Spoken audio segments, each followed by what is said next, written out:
귀한 찬양 감사드립니다.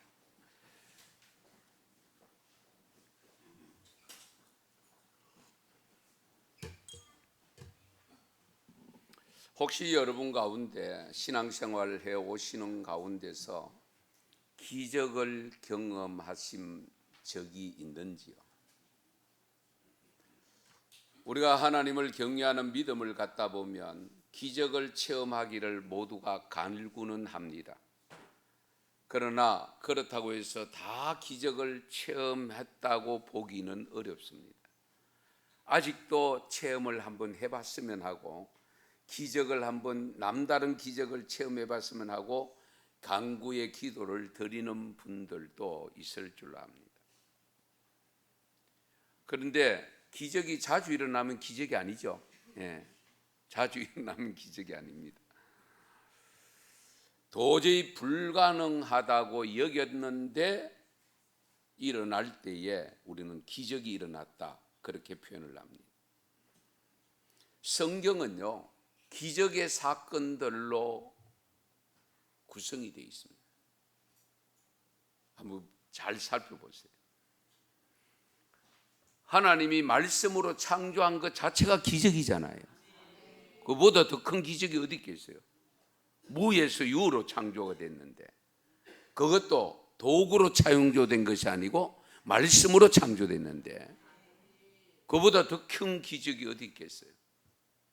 그러니까 자연의, 특히 우리나라는 사계절 변화가 뚜렷하기 때문에 이 사계절 변화 속에서 전체의 변화가 되어지는 이 현상을 보고도 하나님의 기적을 못 느끼면 곤란합니다.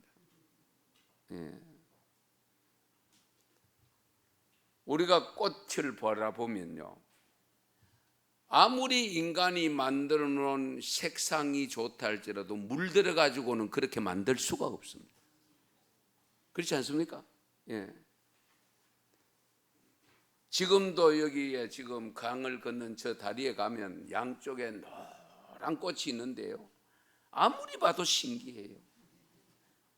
물을 어떻게 저렇게 들일 수 있냐? 정말 기적이죠. 아브라함이 우상의 삶 가운데 정말 갈대아 우르 살다가 거기서 부름 받은 것도 이 엄청난 기적 아니겠어요? 거기다가 그 옛날에 먼 길에 한 번도 가본 적이 없는데 하나님이 지시할 땅으로 간 것도 기적이고,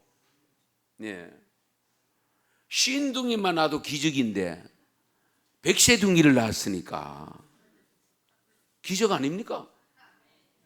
한번 생각해 보세요. 쉰둥이도 기적인데 백세둥이를 낳았으니까 기적이죠. 요셉이 종으로 팔려가 형들에게 팔려갔는데 애굽에 가가 이방 나라 가가 총리가 되었다. 이런 기적은 없습니다.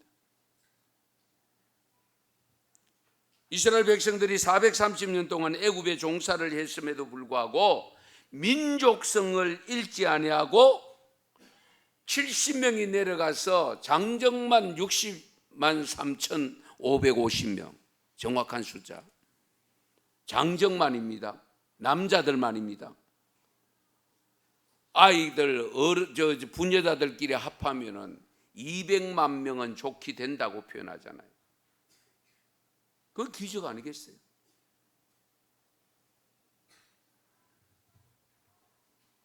이스라엘 백성들을 해방시키기 위해서 애굽의 바로 왕이 10가지 재앙 내릴 때 그 재앙 자체도 기적이지만은 네 번째 재앙, 파리 재앙부터는 같은 애굽 지역에도 불구하고 이스라엘 백성들이 사는 고센 땅에는 그 재앙이 임하지를 않습니다.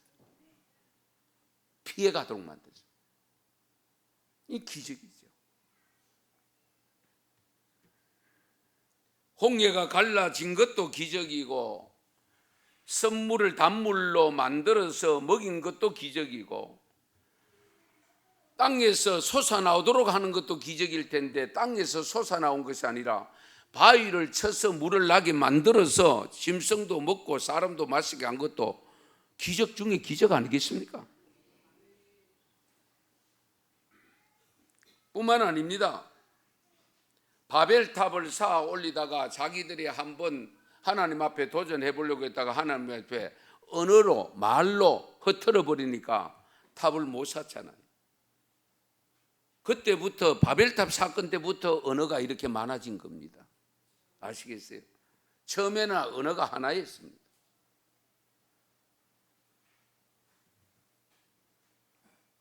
다윗 시대에 하나님의 법궤가 블레셋에 빼앗겨서 그들이 법궤를 가져다가 다곤, 자기들이 섬기는 다곤 신상 앞에 갖다 놨더니만은 다곤 신상이 팍 쓰러져가 다 깨져버렸잖아요. 누가 망치 가지고 깬 것도 아닌데, 다만 법궤만 갖다 놨을 뿐인데 그로 인해서 다곤 신상이 폭삭 넘어져 가지고 박살이 나버리는 이 기적 아니겠어요? 엘리야 선지자에게 까마귀로 인해서 떡과 물을 물어다 주어서 먹게 한, 정말 있을 수 없는 일입니다. 엘리야 선지자가 갈멜산에서 바알 선지자, 아세라 선지자들과 대항할 때에 기도했더니만은 하늘에서 불이 내려와서 그 장작더미에 물까지 다 부어놓고 일부러 도랑까지 파가지고 물 다 채워놨는데 불이 내려와서 다 살라서 말려버리잖아요.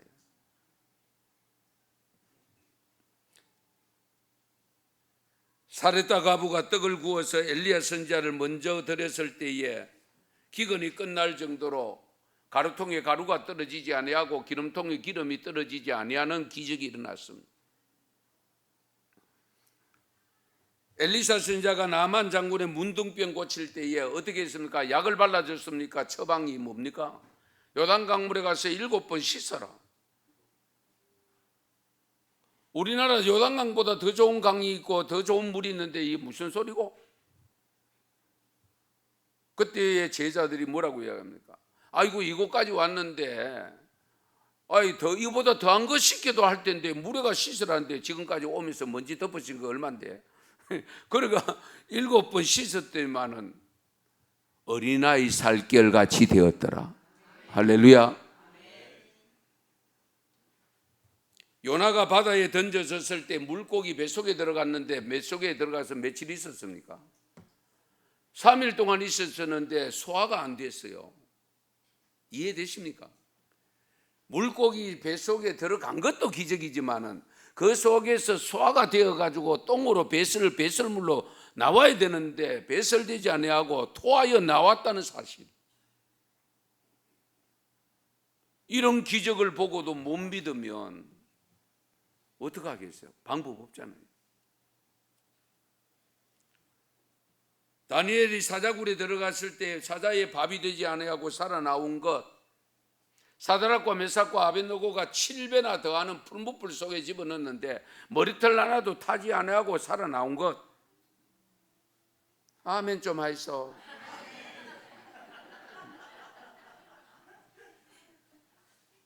잘 생각해 보세요.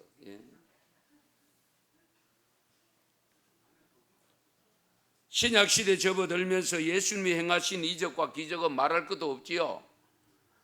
가난한 잔치집에 가서 술이 다 떨어졌을 때에 물로 포도주를 만들어줘 사람들이 뭐라고 할 수 있습니까? 다른 집에는 처음에 좋은 술을 내놓고 뒤에 가면 갈수록 별로 품질 안 좋은 거 내놓는데 이 집에는 어떻게 이 술이 어디서 나왔냐고, 이 좋은 술이 어디서 나왔냐고 했잖아요. 이 물로 포도주 만든 사람. 거기다가 떡 5개와 물고기 2마리로 몇 명 먹였어요? 5,000명.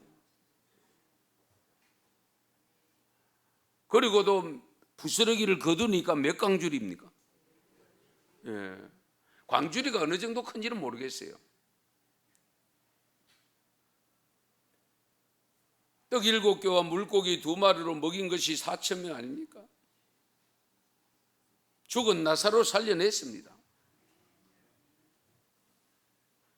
이런 등등의 기적이 성경 속에 그냥 구성이 되어 있습니다. 기록이 되어 있습니다.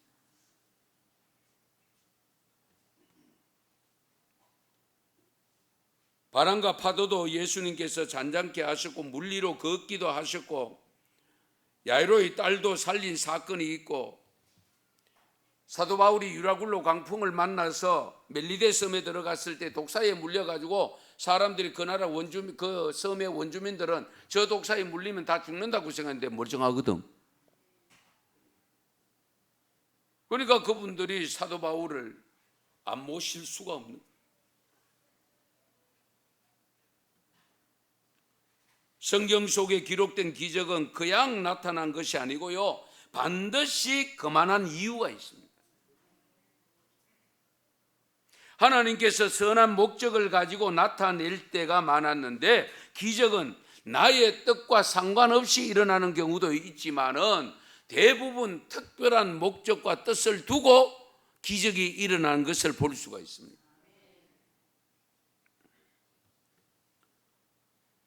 우리도 신앙생활 하면서 부모님이 예수 믿고 기적을 나타나면 자녀들이 믿지 마라 해도 안 믿겠어요? 한번 생각해 보세요. 예. 하나님의 기적을 체험하면서 살 수 있다면 정말 좋은데 그런 이적과 기적을 못 보여주고 하니까 엄마나 잘 믿었어. 나는 안 갈랍니다. 천국 가야지. 엄마 천국 가봤어요. 천국 간 사람이 왜 그렇게 살아요?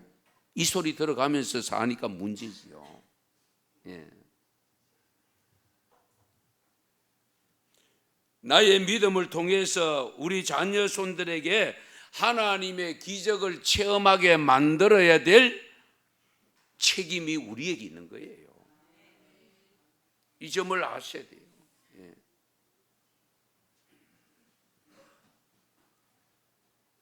그러면 왜 기적이 필요한가? 기적이 왜 필요한가? 좀 더 구체적으로 말씀드리면 하나님의 가정으로서 우리 자녀손들에게 하나님을 믿는 신앙을 심어주기 위해서 기적이 필요합니다.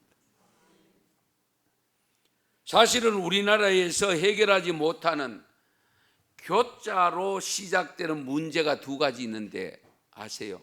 교자로 시작되는 문제, 교통 문제, 교육 문제입니다. 교통 문제가 심각하잖아요. 교육 문제가 심각합니다. 교육을 국가가 책임져 준다고 하지만 그래서 의무교육이 지금 고등학교까지 되었습니다만 그 의무교육 가지고 여러분 됩니까? 전부 사교육으로 다 보내잖아요. 학원교육 다 보내잖아요. 국가가 안 되면 가정에서 가정교육을 통해서 되어져야 되는데 가정교육 자체가 흔들리니까 지금 잡을 수가 없습니다. 해결할 수가 없습니다.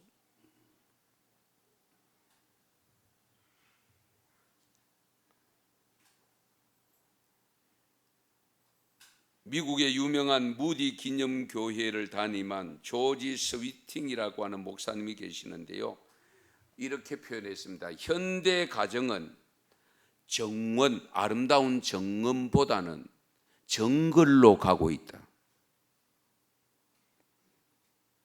현대 가정이 아름다운 정원 같은 가정이 안 되고 정글로 들어가고 있다.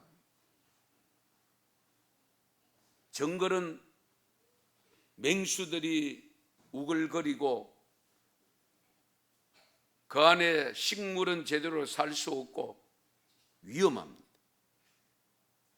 우리의 가정들이 그렇게 가고 있다는 거예요. 현대 사회적 위기 중에 가장 근원적인 원인은 가정의 위기고 가정의 위기는 가정교육의 위기에서 비롯된다는 거, 이 점을 염두에 두셔야 됩니다. 오늘날 수많은 사람들의 좋은 주택에서 살고 있지만은 좋은 가정을 갖고 있지 못하다는 데 문제가 있는 겁니다. 하우스는 고급 아파트가 됐는데 홈은 병 들어가고 평안이 없고 행복이 없습니다. 하우스 너무 치장하려고 하지 마시고 호흡을 치장하셔야 돼요. 호흡. 예. 특히 현대 가정은 좋은 가구와 시설을 갖추고 살고 있습니다만은 오히려 우리의 호흡은 질병과 사고, 원치 않는 시련으로 혹독하게 시달리고 있고 이혼한 가정이 11만 상이나 되는 이 한국 나라의 대한민국의 현실을 우리가 깊이 알으셔야 돼요.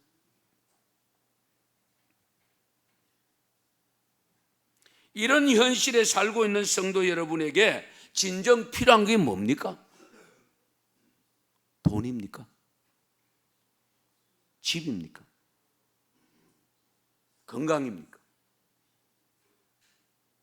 지금 여러분이 무엇이 필요합니까? 해답을 가르쳐 드릴까요? 하나님의 은혜가 필요합니다. 하나님의 은총이 필요합니다. 다른 것 여러분 생각하지 마세요. 지금 우리에게 나에게 필요한 것이 뭐냐? 하나님의 은총이 필요한 겁니다.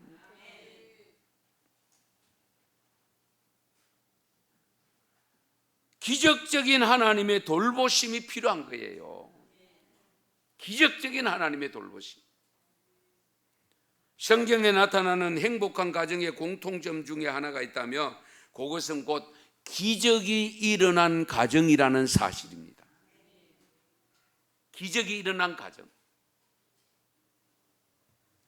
아브라함의 가정에 기적이 일어날 때에 바로 신둥이가 아니고 백세둥이가 태어났잖아요. 예. 분명히 리브가가 임신 못했어요. 이삭의 가정 임신을 못했는데 하나님 앞에 기도했을 때에 쌍둥이를 주잖아요. 에스와 야곱을 주셨잖아요. 모세의 가정 이제는 아들 낳고 딸 낳았으면 차라리 좋을 텐데 아들 낳으면 저 죽임을 당해야 되는데 그러나 그 가정에 모세의 기적을 통해서 엄청난 가정의 복이 굴러 들어왔습니다. 욥의 가정 마찬가지입니다. 하루아침에 10남매가 다 죽어나갔습니다마는 뒤에 다시 10남매를 넣고 다시금 물질의 복을 받잖아요. 한나의 가정에 태의 문을 열어주실 때에 기적을 통해서 태어난 사람이 사무엘이잖아요. 성경에는 기적이 일어난 가정 이야기도 많이 있습니다. 히스기야가 기도할 때에 15년 생명 연장을 받는 기적이 일어났습니다. 사렙다 과부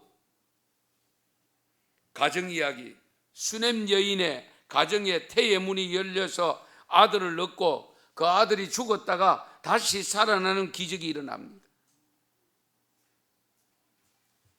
예수님께서도 가정의 기적을 많이 베풀어 주셨는데 여러 혼인 잔치집에 조금 전에 말씀드렸지만 물로 포도주로 만들어준 사건, 베드로의 장모의 열병을 고쳐주신 사건, 난성 과부 아들을 살려주셨습니다. 수로보니게 여인의 딸이 귀신 들렸을 때 고쳐주시고 간질병으로 고통당하던 한 아들을 고쳐주십니다. 회당장 야이로의 딸을 살려주셨잖아요. 나사로 가정에 나사로가 죽음으로 슬픔과 비통에 잠겨있던 두 어누이 때문에 다시 오빠를 살려둠으로 그 가정의 기적을 일으켜 줌으로 가정이 회복되는 역사가 있나. 저는 오늘 하나님의 이적을 경험한 또 다른 가정 하나를 소개하는데 그 소개하는 가정이 오늘 본문에 기록되어 있습니다. 세례 요한의 가정 이야기입니다. 누가복음의 저자는 누가는 직업이 의사였다라고 우리가 알고 있습니다. 의사는 과학적인 합리적인 사고를 하는 분입니다. 여행을 기다리거나 기적을 기다리는 분이 아닙니다.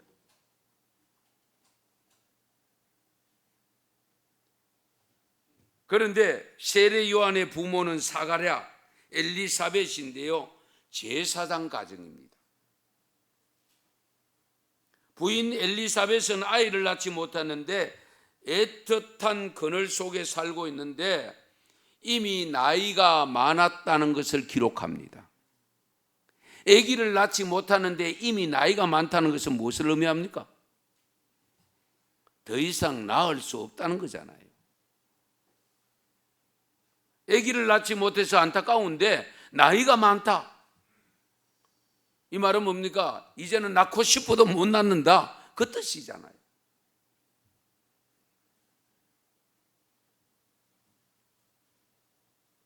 그런데 하루는 하나님의 사자가 사갈에게 나타나서 아들을 낳을 것이라고 했습니다. 그때 사가랴가 천사에게 하는 말이 18절인데 오늘 본문에 읽지는 않았습니다만, 내가 늙고 아내도 나이가 많습니다. 내가 늙고 아내도 나이가 많다. 그러니까 생리적으로는 안 된다는 겁니다. 생물학적으로는 아이를 낳을 수 없다는 거예요.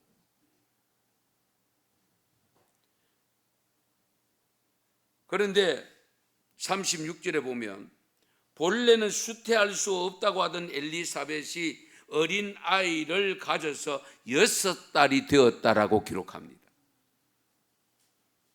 이런 것을 보면 누가는 의사로서 판단할 때에 엘리사벳과 사가랴가 더 이상 의학적으로 생물학적으로는 아기를 낳을 수 있는 형편이 아니라는 것을 강조합니다. 그래서 20절에 보면 사가랴에게 하나님의 사자가 들려주는 말을 믿지 않음으로 인해서 아이를 출생할 때까지 사가랴는 벙어리로 살아 있습니다. 말문이 막혀버렸습니다. 그런데 세례 요한이 태어나자마자 말문이 열리게 됩니다. 이 기적이죠. 그러면 아이를 낳지 못한 특별한 이유를 전혀 알 수 없고 오히려 아이를 낳아서 행복하게 누려도 충분할 만큼 아름다운 모습으로 살았던 사람이 엘리사벳과 사가랴입니다. 오늘 본문에 분명히 기록합니다.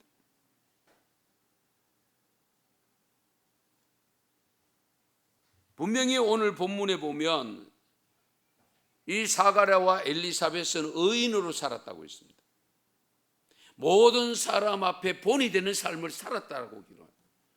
이렇게 사는데 아이가 없으면은 믿지 않는 사람, 믿는 우리들이라도 옆에서 뭐 군지렁거릴 겁니다. 무슨 죄를 지어가 저러노? 뭐 잘못해가 저러노? 그런 비판의 소리를 들을 수 있는 여지가 있는데 분명히 의로운 삶을 살았다고 기록합니다.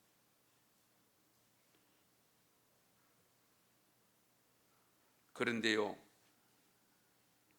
자녀를 낳지 못해서 애를 태우며 슬픔에 잠겼던 이 가정에 하나님은 이적을 베풀어서 세례 요한을 탄생케 하잖아요. 예수님보다 6개월 먼저 출생케 합니다. 그래서 그 세례 요한을 통해서 예수님이 오실 길을 미리 6개월 먼저 태어나서 준비케 하는 엄청난 복을 받게 됩니다.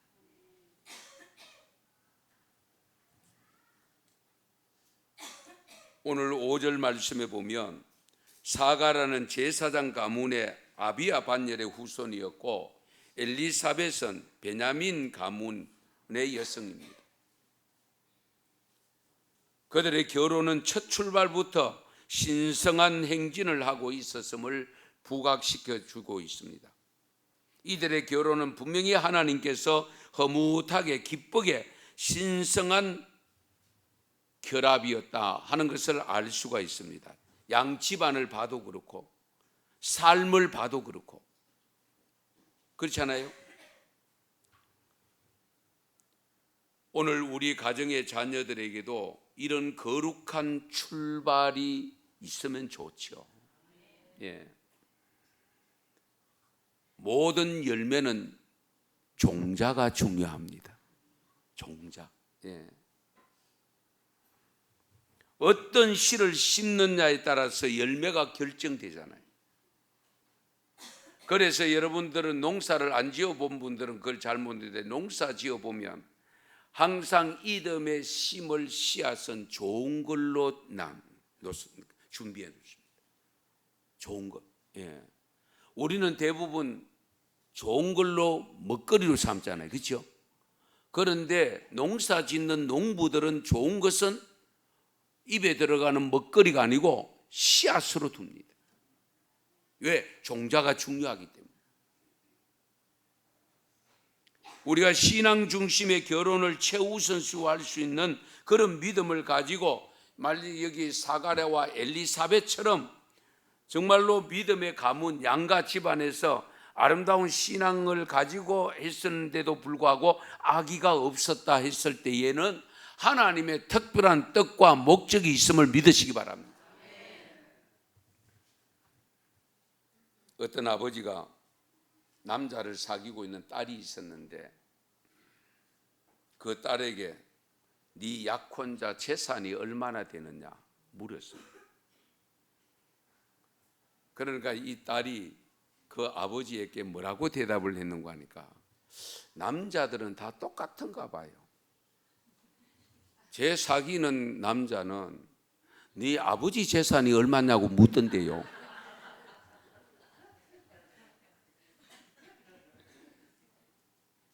딸의 대답이 명대답이죠. 예.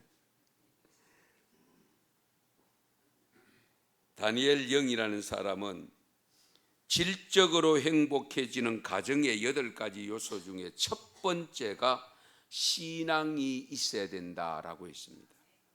신앙이 있어야 된다. 누가는 두 사람 신앙생활의 모습을 6절 7절에서 잘 설명해 주고 있잖아요. 이 두 사람이 하나님 앞에서 무엇이다? 의인이다. 주의 모든 계명과 규례대로 흠이 없이 행하더라. 예. 하나님 앞에 의인이었고 모든 계명과 규례대로 흠이 없이 행하더라. 그런데 아이가 없었다. 의심을 가질 수밖에 없죠. 도대체 무엇을 잘못해서? 그 아버지 엄마 조상들이 잘못한 게 아닌가? 뭐 별의별 생각 다 할 수 있습니다.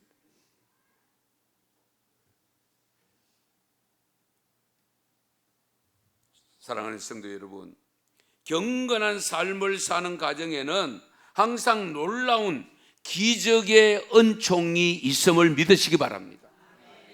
지금 그런 역사가, 평범한 역사가 없다고 해서 실망할 것도 아니고요, 낙심할 것도 아니고요, 하나님이 앞으로 어떻게 사용하시는가는 좀 더 기다려 봐야 돼요.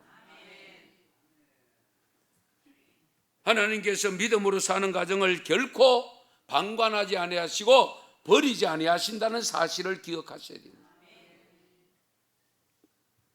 모세의 부모가 경건한 믿음으로 살았기 때문에 모세가 물에서 건져냄을 받는 거죠.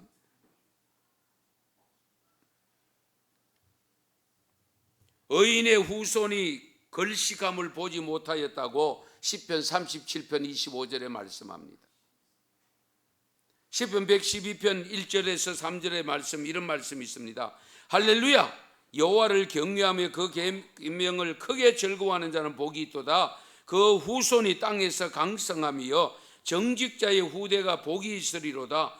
부요와 재물이 그 집에 있으며 그 의가 영원히 있으리로다. 여러분, 경건한 삶, 하나님의 말씀을 잘 순종해서 흠없이 행하는 삶을 살아서 바로 생명의 기적과 생활의 기적이 가정에 일어나기를 축원합니다. 그 다음에 두 번째로 맡은 직무를 성실하게 감당하는 가정의 기적이 일어납니다. 오늘 본문 8절에 보면 사가랴에게 제사장의 직무를 하나님 앞에서 행하였다고 하고 있는데요, 이 사가랴가 전례를 따라서 성소에 들어가서 분향을 하는데, 오늘 본문에 보면 제비를 뽑아서 직무를 감당했다는 것을 일러주고 있습니다. 왜냐하면 이 당시에 제사장들이요 상당히 많았는데 한 2만 명이가 됐대요. 그러니까 어쩌면은 평생 가도 제사 한번 집례를 못할 지경입니다. 그래서 그 제사를, 특별한 제사를 지낼 때는 그 많은 제사장들이 제비를 뽑아가지고 당첨되는 분이 제사를 집례할 수 있는 길을 열어주셨대요. 지금 그 내용입니다. 예. 그러니까 이 엘리사벳이 제사를 집례할 수 있는, 할 수 있도록 된 것이 감사하지요.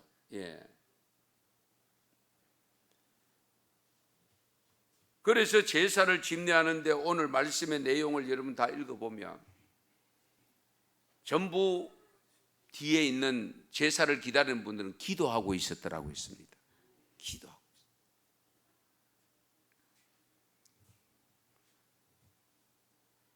어쨌든 이 사가랴가 집례를 하고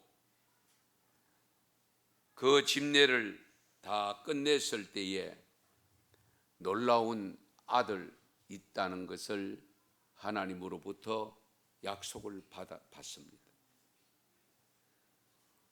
그래서 우리가 하나님으로부터 받은 직분을 잘 감당하셔야 됩니다. 서리 집사라고 무시하지 마시고요. 목사라고 우쭐대서도 안 되고요. 각자가 맡은 직분에 최선을 다해야 돼요. 그냥 이거 안 하면 못 먹고 사나, 그런 사세를 가지고 하면 안 됩니다. 생명 바쳐야 됩니다. 최선을 다하세요. 골로새서 4장 17절에 보면 아키뽀에게 이르기를 주 안에서 받은 직분을 삼가 이루라고 하라고 했습니다. 주 안에서 받은 직분이라고 했습니다. 주님 안에서 받은 직분 삼가 이루라. 주님이 주신 직분이기 때문에 잘 수행하라는 거잖아요. 디모데전서 3장 13절에도 보면 집사의 직분을 잘난 자들은 아름다운 지위와 그리스도 예수 안에 있는 믿음의 큰 담력을 얻느니라. 아멘. 이 초대교회 최초로 세운 직분이 집사 직분. 아직 다른 직분이 없을 때입니다. 제사장 외에. 그런데 이 집사의 직분을 잘난 사람들은 아름다운 지위와 그리스도 예수 안에 있는 믿음의 큰 담력을 얻는다. 사랑하는 성도 여러분, 저는 지미 카터 대통령 하면 여러분 기억나는 거 있으시죠? 무슨 생각 듭니까? 주일학교 교사. 대통령 직무에 있으면서도 주일이라는 주일학교 교사로 갔습니다. 어떤 학자가 지미 카터 대통령에게 조사를 했는데 백악관이 궁극적인 목적이 아니었고 대통령이 되려고 했던 궁극적인 목적이 뭐냐? 좀 더 하나님을 잘 믿기 위해서. 그걸 발견했다는 거예요. 다른 사람 대부분은 어쨌든 백악관에 입성하는 그 자체가 목적인데 우리가 잘 아는 카터는 어떻게 하면 신앙생활을 더 잘할 수 있고 신앙생활하는 여호와 하나님을 섬기는 자들을 어떻게 하면 섬길 수 있을까 하는 거기에 목표가 있고 목적이 있었다는 거예요. 세계적으로 집 지어주는 단체가 있죠. 그게 뭐죠? 해피타트. 우리 카터 대통령 오셨잖아요, 한번. 오셨는데 그 일행들과 출국을 할 때에 하루 전에 먼저 출국합니다. 왜? 주일이 그때이기 때문에. 얼마나 멋있습니까? 카터 대통령 돌아갔었어요.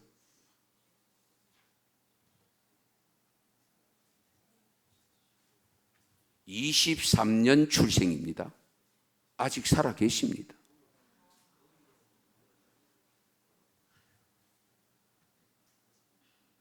성도 여러분, 어쨌든 하나님이 맡겨주셨던 직분이라면 소홀히 여기면 안 됩니다. 세상에서 받은 직분 반장도 열심히 하고 통장도 열심히 하는데 그 큰 하나님 나라에서 주신 직분 여러분 소홀히 여기면 안 됩니다. 최선을 다하셔야 돼요. 예.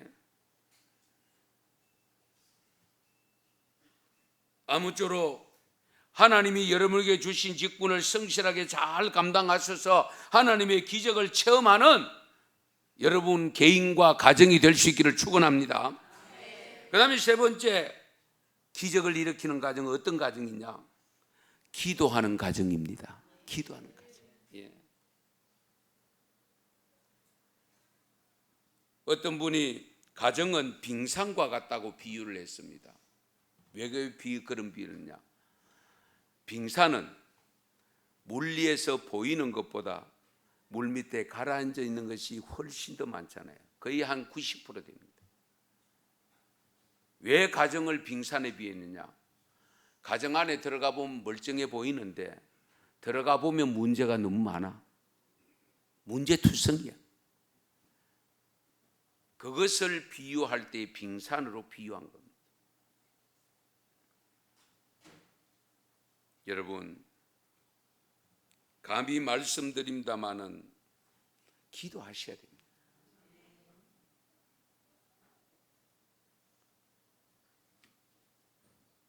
이 사가랴와 엘리사벳 부부가 불가항력적인 문제를 갖고 있었지만 기도하는 삶을 살았습니다. 공의의 삶을 살기도 했지만은 기도하는 삶을 살아서 그의 간구함, 너의 간구함을 듣고 하나님께서 아기를 준다는 거예요. 생명을 준다는 거예요. 예. 오늘날도 마찬가지입니다. 기도하는 가정에 기적이 일어납니다. 오늘 본문 13절을 잘 보세요. 너의 간구함이 들린지라. 너의 간구함이 들린지라. 원래 이 사가랴라는 이름 뜻은요, 여호와께서 기억하신다는 뜻입니다. 여호와께서 기억하신다. 항상 저와 여러분들이 그렇잖아요. 늘 기억되는 게 중요한 겁니다. 기억에서 쉽게 사라져버린 사람은 내한테 별로 도움이 안 되는 사람입니다. 그렇지 않아요? 도움이 되는 사람은 안 잊어버리죠. 메모를 해두고도, 그리고 자주 만나고 싶기도 하고 만나서라도 확인을 하려고, 상대방에게 기억되게 하려고. 우리가 하나님 앞에 기억된 바가 되려고 하면 기도하는 성도가 되어야 됩니다. 기도하는 성도는 하나님이 절대로 잊어버리지 않습니다. 반드시 기억하십니다. 오늘도 기도하는 자를 기억하고 계신다는 것, 그 기도하는 기도 내용을 듣고 계신다는 것, 할 수만 있으면 기도하는 자의 기도를 들으시고 그 애완을 들어주시는 하나님임을 믿으시기 바랍니다. 요한웨슬레가 이런 말을 했습니다. 하나님은 사람들의 기도에 응답하는 일 외에는 아무 일도 하지 않으시는 것처럼 보인다. 우리 하나님은 기도하는 분들의 응답하시는 일을 위해서 계신 것 같다는 거예요. 그건 무엇을 의미합니까?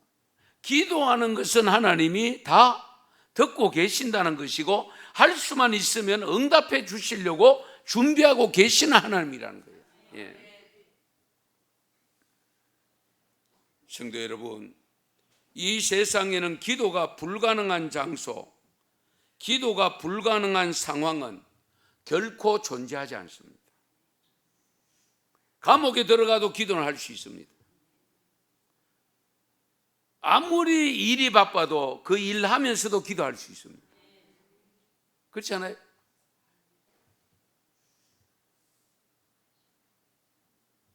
성도들에게는 막다른 골목은 없습니다. 잘 생각하세요. 막다른 골목은 없습니다. 왜? 기도가 있기 때문에. 기도가 있기 때문에. 우리는 기도하기를 쉬면 안 된다고 사무엘을 통해서 이미 배웠습니다만, 우리가 기도할 때에 치유의 기적이 일어납니다. 질병 치유받습니다. 상한 마음 치유받습니다. 그리고 환경도 치유를 받는데요. 역대하 7장 14절에 이런 말씀이 있습니다. 내 이름으로 일컫는 내 백성이 그들의 악한 길에서 떠나 스스로 낮추고 기도하여 내 얼굴을 찾으면 내가 하늘에서 듣고 그 죄를 사하고 그 땅을 고칠지라. 아멘. 땅을 고친대요. 삶의 환경을 고쳐주신대요. 예. 엎드려 기도하면 우리 하나님께서는 황무한 땅도 옥토로 바꿔주십니다. 인생 자체가 치유받습니다. 선물 인생이 단물 인생으로 바뀔 수 있습니다. 그 대표적인 사람이 야곱이잖아요. 외삼촌 집으로 형 때문에 쫓겨 내려가다가 베델에서 기도하고 하나님의 응답받고 거부가 되어서 돌아오게 되잖아요. 20년 만에. 선물 인생이 단물 인생으로 바뀌는 데는 기도가 필요하다는 것. 귀신도 쫓아내잖아요. 기도를 통해서. 여러분 잘 아시는 대로 예수님이 변화산에서 내려왔을 때에 제자들이 아우성치고 있을 때에 자기 아들이 귀신 들려가지고 물에도 넘어지고 불에도 넘어지고 이런 사람인데 제자들은 못 고치고 있는 모습을 보고 예수님께서 이리 데려오느라 해가지고 고쳐주시는데 그 다음에 살짝이 가서 제자들이 왜 우리는 안 됐습니까? 그때 예수님이 하신 말씀이 있습니다. 기도 외에는 이런 유가 나갈 수 없느니라. 할렐루야. 그 말은 뭡니까? 이 제자들은 방방 뛰기만 했지 기도 안 했다는 겁니다. 우리도 마찬가지입니다. 엉뚱한 일 당하면, 어려운 일 당하면 방방 뜨고 사람 찾아다닌다고 그거 하고 기도하지는 않네요. 기도부터 하셔야 돼요. 기도하고 하나님이 붙여주시는 사람이 있으면 그 사람이 해결자로 나서지만, 기도하지 아니하고 사람 찾아다니면 그 사람을 통해서 실망을 당하거나 더 어려운 일을 당할 수도 있습니다. 잘 들으세요. 그 다음에 기적을 일으키는 과정은 성령 충만한 과정입니다. 오늘 성령 강림절인데요, 정말 중요합니다. 성령 충만. 세례 요한이 여러분 성경을 읽어보면 어디에서부터 성령 충만했습니까? 어머니 태 속에서부터 성령이 충만했습니다. 자, 그러면 아이가 내 안에서 성령이 충만하면 엄마는 성령 충만할까요, 안 할까요? 엄마가 성령 충만하는데 아이에게만 성령 충만 주시겠어요? 한번 생각해 보세요. 결국은 뭡니까? 세례 요한이 태 속에서부터 성령이 충만했다면 엘리사벳 엄마도 성령이 충만했다, 그 말입니다. 이 점을 항상 염두에 두시다. 예. 그래서 41절 우리 본문에 읽지는 않았는데요, 41절에 보면 어머니 엘리사벳도 성령 충만했고 67절에 보면 아버지 사가랴도 성령 충만했다고 기록합니다. 예. 그래서 요한은 주님의 손이 함께하는 인생이 되었다라고 기록합니다. 주님이 함께하는 인생. 여러분 자녀들을 객지로 보내놨을 때 걱정이 태사입니다. 그러나 하나님이 도우시면은 걱정 안 해도 돼요. 그렇지 않아요? 예. 사랑하는 성도 여러분, 하나님은 성령 충만한 사람을 쓰십니다. 다윗을 크게 쓰신 것은 그가 성령의 사람이었기 때문이고, 다니엘이 큰 인물이 된 것도 성령의 사람이었기 때문입니다. 금세기 최고의 심리학자 칼 융이라고 하는 분이 있는데요, 사람은 무엇보다도 영이 건강해야 된다고 주장했습니다. 영이 건강해야 된다. 오늘 원성교 교우 여러분, 오늘 예배드리러 오신 여러분, 성령 충만하면 영은 자연스럽게 건강한 영이 됩니다. 자만해지지 않고요, 열등감도 생기지 않습니다. 오히려 더 겸손해지고 인격이 성숙해집니다. 그래서 하나님 앞에 쓰임받게 됩니다. 우리 언성교회 모든 성도들에게 이와 같은 큰 복이 임하는 가정들이 다 되었으면 좋겠습니다. 성령 충만한 사람, 우울증으로 시달리지 않습니다. 찬양하며 살아갑니다. 어떤 암울한 환경 속에서도 역동적인 힘을 가지고 사는 것은 성령 충만한 사람입니다. 역경을 이겨냅니다. 약점을 극복합니다. 주님의 손이 함께 하시기 때문에 기적을 창출해냅니다. 오늘 본문의 주인공인 이 세례 요한처럼 주님의 손이 함께하는 은총이 임하는 가정이 되어질 때에 그 부모의 책임이 있다는 거예요. 그러므로 성령 충만한 가정에는 기적이 항상 일어날 수밖에 없어요. 신비한 기적 체험 좀 많이 하시면 좋겠습니다. 은성교회 성도 여러분 가정이 경건한 믿음의 가정이 되시고, 주어진 직분이 어떤 직분이든지 그 직분 사명 잘 감당하시고, 그리고 기도하는 신앙으로, 성령 충만한 신앙으로 가득 차서 생명의 신비로운 기적과 삶의 기쁨을 가져오는 기적들을 체험하는 우리 모두의 가정이 되시기를 축원합니다. 축복합니다. 기도드리겠습니다.